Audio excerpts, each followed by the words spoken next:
Welcome to This Week in Real Estate with Jonathan Harmon and Bryan Nale, your local experts on all things real estate in Middle Tennessee. Listen in as they discuss the current state of the market, the latest trends, and have a little fun while doing it. We do want to say the opinions voiced on this podcast are for general information only and not intended to provide specific advice or recommendations for any individuals. All right, y'all, we are back. Another episode of This Week in Real Estate with Jonathan Harmon and Bryan Nale. Woo, woo, woo, woo, woo, woo. We're going from like where they put the to woo woo woo woo woo. What about pew pew pew pew? I miss the other intro, Trent. Well, we'll bring it back. Yeah. Nancy, we got to get on that. She said, okay. Yeah. Putting the real in real estate. That's always a go-to. Bryan. Yes, Jonathan. You know, sometimes you're the windshield and sometimes you're the bug. And I'm having a day, bro. And it's not necessarily a bad day. Okay. But you know how like sometimes have you ever gone to unplug an appliance and your finger slips and you accidentally shock yourself? Yeah. I feel like I've been doing that, not just today, but just like this week. Yeah. You know, like everything's going great. I'm getting a lot of stuff done. Things are happening. Things are popping. It's awesome. Pop. And it's like, Little pop. yeah, And you know, I'm trying to stop myself from saying swear words. That's just a reminder to you to slow down. And I don't do that. No, you don't. Man. I don't You've got do a that. motor. Let me hit you with Pro a tip. quote to start the Pro tip. Pro tip out the gate. Let me hit you with a quote, and maybe not one that you need, but maybe some other people need. And this is not attributable to Abraham Lincoln, because when I was searching hustle quotes this morning, this one was like, Was it Ben Franklin? this quote was no. Do you think anybody in that era or Abraham Lincoln's era was using the word hustle? No, probably not. No. So I was instantly like, I don't think Abraham Lincoln really said that. So Michael Jordan said quick Google search, and it's just an old like English proverb that's been like Old English, but they use the word hustle? But no, Come on, man. Somebody's Thou shalt hustleth. thou shalt hustle.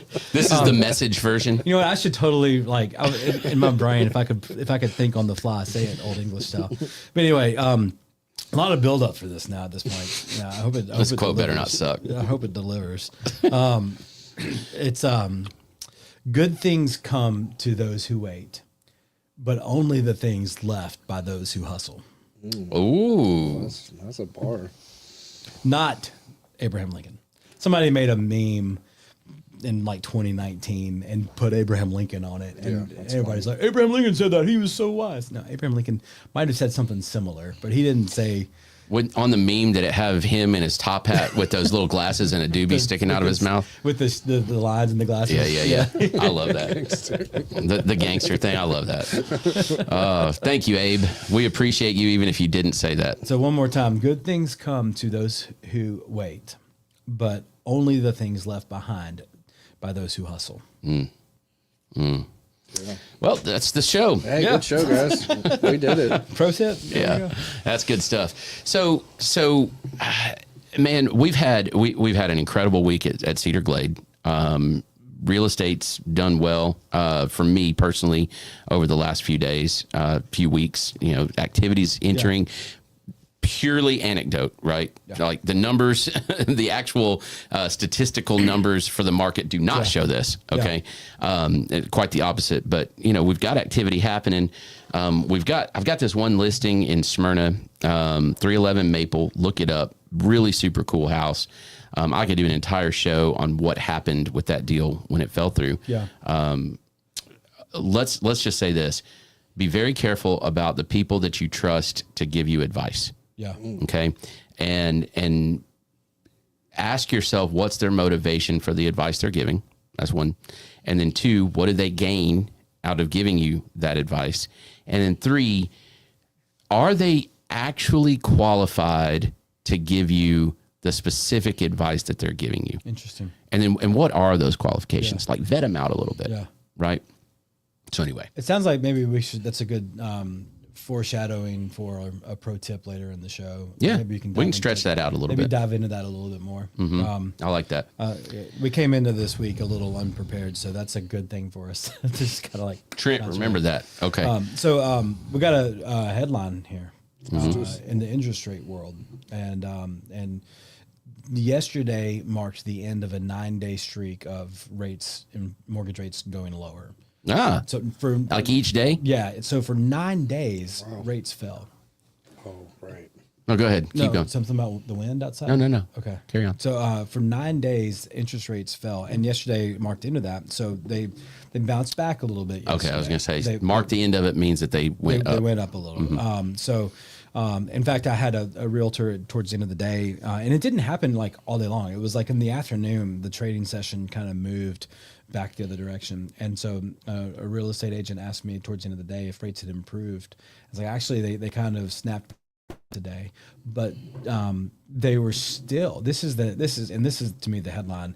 Even after they had bounced back a little, snapped back, however you want to say it, they're still lower than the levels that they were at in December. So the question then is like, where does it go from there? Is that the beginning of a correction, or is it just is that the correction? Is it the beginning of a move back to higher rates? Well, today, so a lot of eyes are on the market today. Today, the market's kind of quiet. It's kind of flat, slightly improved rates today. So we go 9 days with lower rates, 1 day of higher rates. So far today, the market's trading a little bit lower. All right. So you know me. Yep. And you know what I'm about to ask, and I know what you're going to say. So I'm going to just try to head off some of that, okay?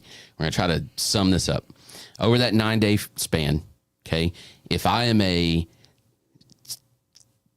800 credit score, 20% down, $500,000 house in Rutherford County, getting a 30-year conventional mortgage, okay, at the lowest during that span, what were the rates? I know you're not allowed to quote blah, blah, blah, blah. I love how you set these up these opportunities for my compliance department to come back and give me a pat on the back later on. Okay. Yeah, I can't do it. I mean, just like, let's just say that generality. Is it like a 6 point? Is it under 6.5? I'll say this. Did it get under 6.5? Yes. Okay. And I'll say this. It's historical. It's gone, so it doesn't matter what it was. The cool thing is like just tracking rates for people. This is what I love about a falling rate environment. When I have people who are pre-qualified and they are shopping for homes, and they're like, hey, we want to see numbers on this house, and I'm able to show them, and I can say, look, this is the same rate that you were. I can give them two scenarios. All right, I can say, this is the rate with the points that you were paying 10 days ago. And the rate's going to be significantly lower, keeping the points the same. Or I can say, here is the same rate that you were shopping, that you were quoted 10 days ago, and here's how much the closing costs are. Because it dropped. The points they were paying to buy the rate down have dropped. So that is always a cool conversation to have with people. And sometimes it cuts the other way, and you have to have the conversation like, hey, last week you were paying 1% and it was getting you to a rate of X. Today you're paying 1%. And what was the average rate in December? I don't remember. Was it above 7? I would say probably yes, or right around it. Right around it. Yeah. Okay. So we're talking about an environment that is roughly, and all of last year, in my mind, rates were basically right around 7. Yeah. Like if I think about 2024, rates were around 7. Yeah. Maybe they were 6.875. Maybe they were 7.25. Yeah. But they were basically right around 7. And so we see an environment. My point in all of this is we see an environment where we're going sub 7. Okay. Or at least dipping. Yeah. Right. And even if it rebounds a little bit or whatever, but we're dipping. And all along, what we've been saying, you and I on the show and experts all over the place, is we really need to get steady under 6, right? In order to see a meaningful boost in some activity. So Edsel Charles was came to Murfreesboro yesterday, and those of us in Middle Tennessee, that's a very well respected name. The Sage, yeah. He spoke yesterday, and he was talking to the Home Builders Association of Central Tennessee, and he said, when you see rates at 6.25, things are going to start moving.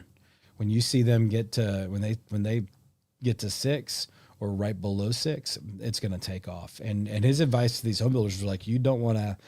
You want to have stuff ready to go. You don't want to not be building. What are they?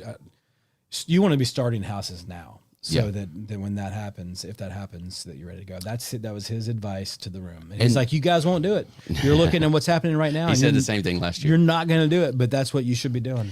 And to your point, he said the same thing last year, and so. It didn't happen last year. Right.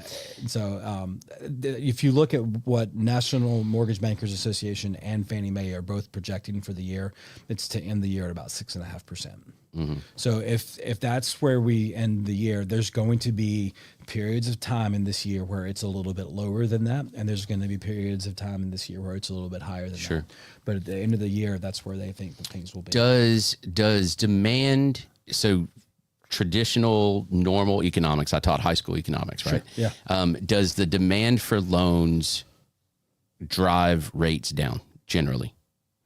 So in other words, the seasonality of it, right? So in the springtime, no matter what the rate is, you're going to see an increase in activity.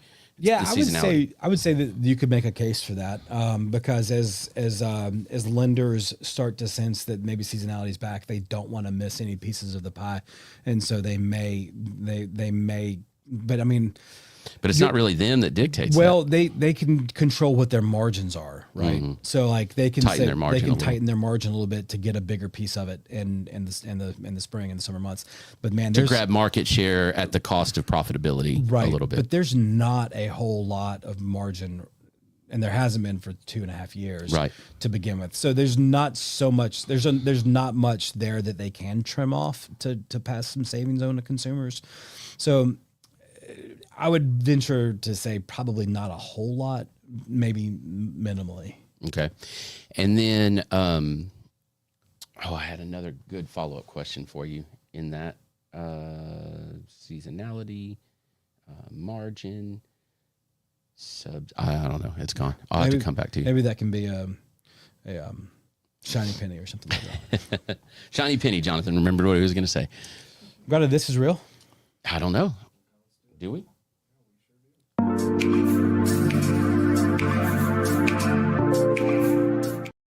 I remember. So we can pop that up. Just don't look yet, okay? The other question I have is when we see 9, 10, whatever it was, days where rates are creeping down just a little at a time, right? Are you seeing us get closer to that traditional benchmark related to the 10-year Treasury? Ooh, good question. Because that's been the weird thing for the last 3 years, right? I don't think that's driving the reduction in interest rates right now, but I haven't read anything or looked at what the spread is. I can do that real quick while we're looking at this is real. I'll look at the 10-year and the 30-year. And my point to that question is, to me, the closer that it gets back to the traditional, right, that traditional spread, the more it tells me that policy is making people feel better. Yeah. Do you know what I'm saying? Yeah. And that has not been the case for a while now. And that's why, to me, that spread has been bigger than it should be, or, should be, right? Should be, quote unquote. So I'd be interested to know that. Here's just real-time data for you. I'm on MBS Live, the MBS Live app right now, and the 10-year is at 4.2, and the 30-year fix is at 6.7. So that's 2.5. about 2.5. And traditionally it's been 2. Right at 2. But for the last it's been 3 years, plus. It's been 3+. So there's some compression happening there. That's good. Yeah. So it is good. To me, that's a potential indicator of, I think that's normalizing liquidity coming back into the market. Yeah. Investor liquidity coming back in the market. A little bit of flight to safety. That means, and I think that I haven't been following the Dow Jones and the S&P, but I think they're down. It'd be very interesting to see that. And I think that with them being down, that might be driving some of that compression and that margin. Okay. There you go. I think overall this is great news. Yeah, I'd say so. Cool. I like it. All right, this is real. Oh, I gotta scoot up. Oh, it's Cafe Yellow. Yeah. Hey, okay. All right. So here's the thing. I don't think this is super weird. The umbrella might be a little overkill, right? Maybe the roof leaks. Okay, it's possible. But in one of the houses that I lived in as a younger person, when I had several roommates, my mom and dad inherited one, I can't remember exactly, a really nice patio set. It was wrought iron, like it was really nice. And we didn't have a dining room table. So we had patio furniture in our dining room. Now, that same patio furniture, by the way, is on my patio right now. Nice. That stuff keeps, man. I'm with you. This is a home occupied by younger people. I would venture to say they are Sigma Chi's with that blue and that gold, yellow. It's very possible. So they probably took great care of that home, and that's and so now they've graduated and they've moved on, and the owner of the home has decided to sell it. Is that above the sink? Is that a light or is that a paper towel holder? That appears to be a light. It's hard to say with any certainty, but I think that's a light because there's no other light that I can see in that room. There's nothing on the ceiling, so I think that's a light. And then note that the top of the oven has it's got a cover. It's got a cover on it because there is no counter space in that. Yeah, that's really smart. And then the refrigerator door is open. It's probably off. So I bet it smells wonderful. Well, you keep it from molding. Okay. Smart. This is lovely. I have no problem with this. Now, what would be cool is if that was one of those umbrellas with the cool little LED light in it. You know what I'm talking about? That might be why that's there, honestly. It could be. Could be. We'll never know for sure, but this is real. That is real. Actually, the thing that I hate the most about that picture? What's up? Is it is crooked. Come on, man. Come on, man. This is not hard to fix. No, it's not. Can't win them all. Bless their hearts. All right. Let's get back to it. What's our next segment? Shiny penny? Or do we have a market mover? Was that both? We do. We've condensed market movers and headlines into one section. Shiny penny? Shiny penny.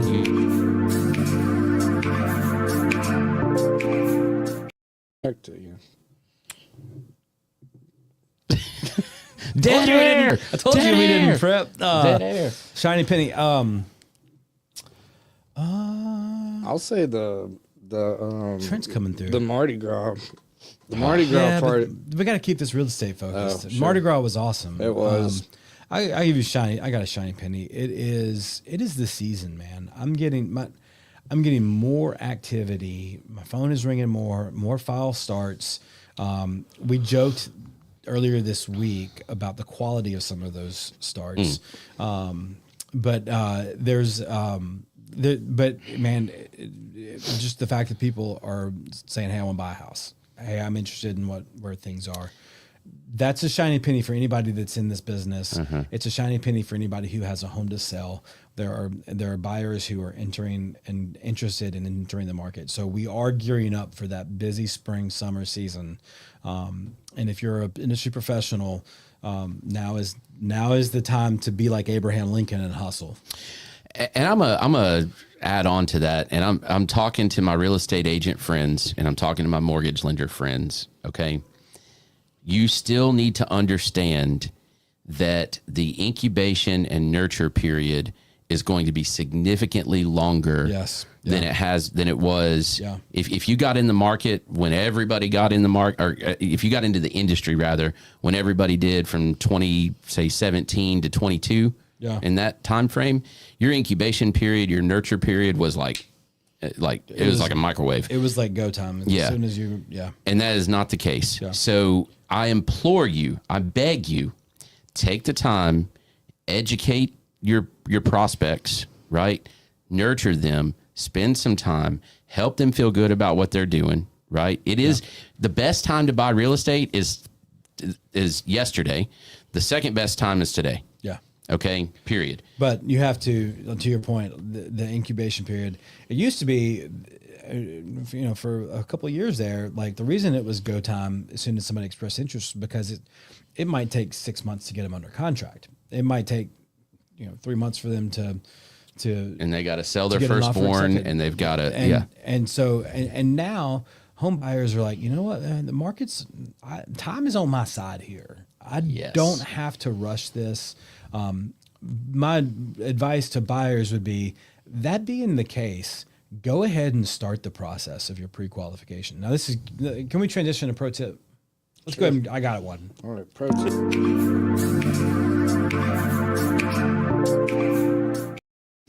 Back to you. The pro tip is be ready. And so if you're like, hey, this summer I'd like to buy a house. My lease is up. I'm ready. I know this summer I want to buy a house. Go ahead. Now's the time to start the pre-qualification process, because that dream house of yours that checks all of your boxes might just pop on the market in April. Mm-hmm. And if it does, and you're already set up pre-qualified, you've already kind of run through some of the scenarios, you can make a really good educated decision instead of a hasty decision on if you're going to write the offer on it or not. Yeah, and I'll piggyback on that. Is we're seeing literally half of the inventory that we have seen for a long time, right? So that house, very well, the one might enter the market today. It might enter the market in June, right? And here's the thing. If it's the one you're waiting for, it's also the one other people are waiting for. Absolutely. So this market is weird in that, yes, I'm going to go ahead and say it. I think we have transitioned behaviorally into a buyer's market. Right. Okay. Statistically, historically, whatever, it's not. Okay. Right. But I'm going to tell you, behaviorally, it is. Right. Okay. Sellers are waiting for buyers right now. Yeah. Okay. So real estate professionals, tell me all the reasons numerically why I'm wrong. That's fine. It doesn't matter. The behavior says that. Yeah. Okay. So what that means is that even with that, there are situations, there are moments where there are sellers are in charge moments. So if they have worked their butts off on a house, they've polished it up, it's ready to go, and it is truly market ready, and it's beautiful, and they're offering an incentive because they want to sell it right now, it's going to go, and it might even get multiple offers. Yeah, absolutely. That's where we are right now. Yeah. And so it's completely unpredictable. Yeah. If you think, it's going to take me, I have all kinds of time, all of this. Yes, unless that's your house. Yeah. And then you don't. Right. And so if you're not ready, you're going to miss that opportunity. Yeah. And you may not get another, 5 years ago, I'd be like, we missed an opportunity. Don't worry, there'll be another one. Right. And now it's like, there will be, but is that 6 weeks from now? Yeah. Is it tomorrow? That's a really good perspective on the market, because to your point, it might have taken those people in 2021, it might have taken them 3 months to get a house under contract, but there were plenty of houses that were coming. Well, we on the wrote market. 10 offers for them. Yeah. They just got rejected. Yeah. And now, could you imagine writing 10 offers for a client? No, they're not. If they don't like It'd take 2 years, dude. If it's not a great house, they're not going to write an offer on it. Right. They're not. And so. And we're going to get something accepted way before we get to that point, unless you're just completely ludicrous. Right. Right. So that is a really interesting perspective on the shift in the market. And you kind of verbalize something that I think subconsciously I was aware of and that I knew was existing and happening, but that's a really interesting perspective that I don't think I'd ever heard anybody say or verbalized it myself internally.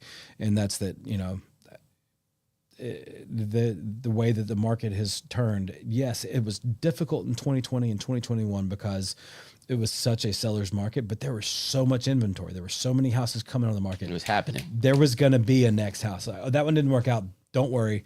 There'll be 3 more hit the market this week that you're interested in this neighborhood. That neighbor's selling, that neighbor's selling, and the guy behind him is selling. And now the way the market has shifted to where, if you miss the one that you like, it might be 2 months before another one that you like comes on the market. So you're still in that 2 to 3 months. And you listen, could be in that period. I started this before we shifted here. I implore my colleagues to prep their clients for that. Yeah. I'm begging you to prep your clients for that. Do understand where we are with how things are flowing, right? And the numbers are fine. That's fine. But get with somebody that's doing deals if you're not, and learn how that's working. Yeah. Learn that you might show houses to this client for 6 months, and you might only show them 8 houses. Yeah. If they're very specific on what they want. Right. And that's okay. Yeah. Right. But they need to be prepared for that. Right. Because otherwise they're going to fire you because you haven't found them their house yet. Yeah. Well, you can't find something that's not there. Well, when we bought the house that we live in right now, our real estate agent, we would show us a house anytime we wanted to go see something. He knew we weren't in a hurry, and he knew that we were going to move. So for probably 14, 16 months, we'd be like, hey, can we go look at this one? Yeah, and he'd go show it to us. It wasn't the one. We wrote an offer on 1 or 2. It didn't work out. And then Because some houses are the one if the price is right. right. Yeah. Right. And then boom, all of a sudden we looked at the house that we live in now and we were like, There it is. let's write an offer. Help us get this house. It was a dog. It needed a ton of work. You got a great house now, though. But dude, Y'all done a bunch to it. It's been great. Yeah, it's an awesome house. So it's but that's so like if you're a real estate agent, keep that in mind too. That just because somebody isn't buying a house in the next 2 months doesn't mean that they're not a really good prospect for you or a really good opportunity for you to continue to build a relationship. But educate them. That's the biggest thing, is educate them on how the market is flowing, what it's doing, why it is a good idea to go ahead and get started right now. And at the same time that you're doing that, don't get disgruntled that their window is super long. Your desperation does not set their timeline. That's a great quote. I mean, there's our show. And it may not. And if you're watching this, and if you're watching this going like, I'm not desperate. Bullshit. Sorry. But I think if you don't have a little sense of urgency right now and getting some deals to the closing table, then I'd love. You've to probably know. already got a second job. Yeah, let's just be honest about it.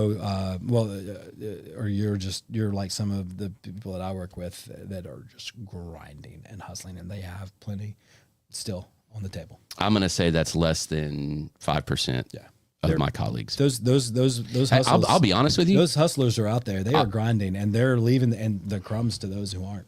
And I'm going to be really honest with you. I'm not grinding like that. Yeah. Like I'm not right now. Yeah. Now, I should, right? Yeah. But I'm not. Now, I've got all kinds of other things that I'm working on, that I'm doing. Oh, you're busy. Sure. But as far as the real estate grind, the prospecting, the relentless, like pounding phones and doing all, I'm not doing that right now. And my personal business is reflective of that. Sure. Is grinded the right word? Ground? That's a good question. I'm going to go with grinded. Yeah. I have grinded in the past, and I pulled a whole lot of stuff out of a whole lot of nothing in the past. Yeah. And did a great job for a lot of families in the process. Mm-hmm. And I'm not saying I'm stopping. I'm saying that there's task switching, right? People that tell you they multitask, they're liars. Okay. They task switch. So even computers don't multitask. We did a really BTW. cool, Belinda, who is my leader. Shout out to Belinda Erender. She did a cool exercise, and I still have this on my desk. And the task was to write, time tasking is switch tasking is a time thief, and you had to write it out and then write 1, 2, 3, 4, 5, and see how many numbers you could write. And you had 60 seconds or whatever to do it. And like you could write to the number 30 after you wrote switch tasking is a time thief. Because you went from words to numbers. Yeah, but when you write S1, W2. So the next minute you had to switch back and forth, and you could barely even write to 5. So you wrote the sentence and then you did the numbers. Yeah. And you got further. Yeah. But if you went from letters to number, letter, number. Exactly. Because it engages different parts of your. I see. And that's fascinating. And it was just like switch tasking is a time thief, and there is a great example of it. That is fascinating. I've never heard of that exercise, but I'm going to do that. It was cool. Yeah. And it was. And it's easy. Like it makes so much sense. Yeah. There you go. There you go. Oh my gosh, what a show! Yeah, man. We need to not be prepared more often. This has been a good one. Yeah, that was fire. Trent, Yes, you need sir. to chop this up. We got all kind of sound bites out of this one, dude. for sure. Yeah, All the nuggets. that's good stuff. All right, what else we got? Hey, I think Trent dropped my my one-on-one on the network. Yeah. So talk about that. What's Trent. this? Yeah, just Brian's member spotlight. Jonathan, you're way overdue as well. Like what? I know. I did my We member gotta do spotlight yours. a couple weeks ago. And I think, What does that mean? It's just a one-on-one. Like Trent, I sit in this chair and Trent interviews me. Oh, cool. It was Yeah. fun. Yeah. Yeah, we got into some good conversation. Did you learn anything about Brian? I did. You want to throw us a little nugget? What'd you learn? No, not really. You Oh, gotta come go on, give us listen. You one. gotta- you Give us gotta go one watch thing. it. Give us one You gotta little go watch preview. it. Just one. Some of the Enterprise stories were great. Okay, cool. I like it. That's a good teaser. I love it. That was Oh, I can't even imagine what you guys found in cars. Oh my gosh, I'll tell you some stories. It's about like having an Airbnb. Yeah, Man. We found but it some was crazy good. stuff in there. It's out right now. I need to make a post about that. Let's do it. All right. So we always talk about stuff going on in the community. Missy, we need you in here for a second. So Cedar Glade's got a couple of fun parties coming up. We've got our toga party, our second annual toga party for the Ides of March. Ides of March, got a Greek food truck. We got a Greek food truck. Yep, we got that lined up. We've got Stones River Revival. And it's a toga party. Look, we're celebrating Caesar getting stabbed, but we promise no stabbings at our place. Wow. That's good. Guaranteed. Yeah, well, 98% guaranteed. There's always a possibility. I mean, come Legal on. shutting this down. Yeah, boy. yeah. Compliance No. department just was like, oh, you were doing so good. Bless my heart. I've been told before I'm an HR nightmare. So anyway, that's going to be fun. That's Saturday the 15th. And then it's St. Patrick's Day. Patrick's boy. Day. It is the biggest party we throw every year. It is a blast. It'll be interesting to see if it outpaces Mardi Gras because Mardi Gras. Mardi Gras. Was Mardi fire. Gras was pretty big. was so Well, fun. so all right. So I'm gonna say this: we got Spaghetti Monster is our food truck. Mick Monster. Spaghetti Mick Monster is what he's changed it to for that day, and our friend Justin that has that is actually Irish, which I'm not really sure why he does spaghetti trucks, but whatever. Yeah. And he has put together an Irish menu that looks incredible. I can't wait. Looks incredible. So we're excited about that. We've got King Rory IV coming out, Irish red beer, and we've got what else we got? Secret Commonwealth is playing, and it's going to be a party, y'all. Yeah. And we do it on St. Patty's Day because that's when you should do it. Yeah. Yep. Missy's wearing green. Missy's wearing green. You said you needed her in here. Yeah, She's in. Missy, tell us some other fun events that we can relay. You know more than I do always.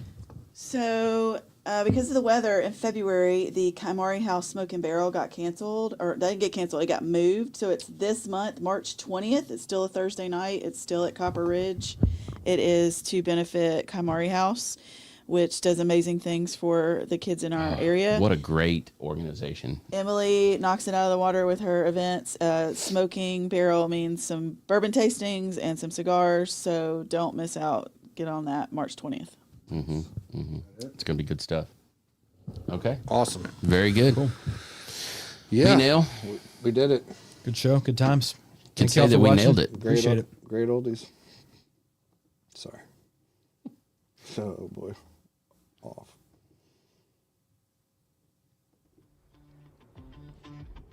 Thank you for listening to another episode of This Week in Real Estate with Jonathan Harmon and Bryan Nale, your go-to resource for all things real estate in Middle Tennessee.